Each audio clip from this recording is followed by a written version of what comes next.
महाराज श्री, मेरा प्रश्न है कि मृत्यु के समय जैसे भाव रहते हैं वैसी गति होती है, तो क्या उस मनुष्य ने पहले जो पुण्य किए हैं उसका उसे कोई पुण्य अर्जित नहीं होता? बिल्कुल होता है, वो व्यर्थ नहीं जाता।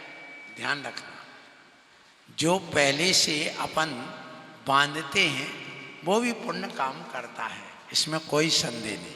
कर्म की निर्जरा, पुण्य का संचय, संवर, ये जिंदगी भर का काम आता है। भाव बिगड़ जाए अंत में तो वो क्षणिक बिगड़ भी जाए, लेकिन जो जिंदगी भर के संस्कार होते वो कहीं नहीं जाते। इसके लिए एक उदाहरण ध्यान रखना।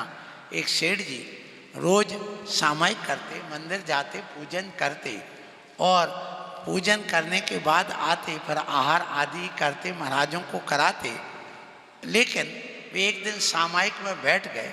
उस समय पत्नी को नहीं पता था, वो घी डालती गई दीपक में कि बुझ ना जाए, और प्यास से तड़प तड़प के मर गए। तो क्या बन गए? कुएं के मेंढक। एक पर्याय उनकी बिगड़ गई, कोई बात नहीं, लेकिन उस मेंढक की पर्याय में जन्म लेने के बाद भी वहाँ लाखों करोड़ों मेंढक थे, लेकिन उसी मेंढक को कुएं से निकलने का भाव हुआ। वो भगवान का समोषण की विचार सुन करके इंसान तो घर में बैठे रहे और उसने मुख में पाँवकड़ी दबाई। पूर्ण जीवन का पुण्य देखिए, पूर्ण जीवन का तपस्या और उसका त्याग देखिए, तो वो भगवान के समोषण में जा रहा है। वो पहुंच भी नहीं पाया, मर गया, और वो भाव जल्दी उसको समाप्त होना था, इसलिए वो दूसरे स्वर्ग में जन्म लेकर के सीधे समोषण में देव बन करके पहुंच गया। तो ये किससे हुआ? पूर्ण जीवन में जो उसने तपस्या की थी उन सब से उनको वो देव गति में जाना ही था उसके फल से।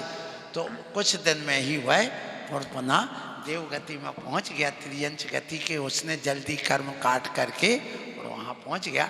इसलिए कोई का भी व्यक्ति का कर्म व्यर्थ नहीं जाता, धर्म व्यर्थ नहीं जाता। अगले प्रश्न के रूप में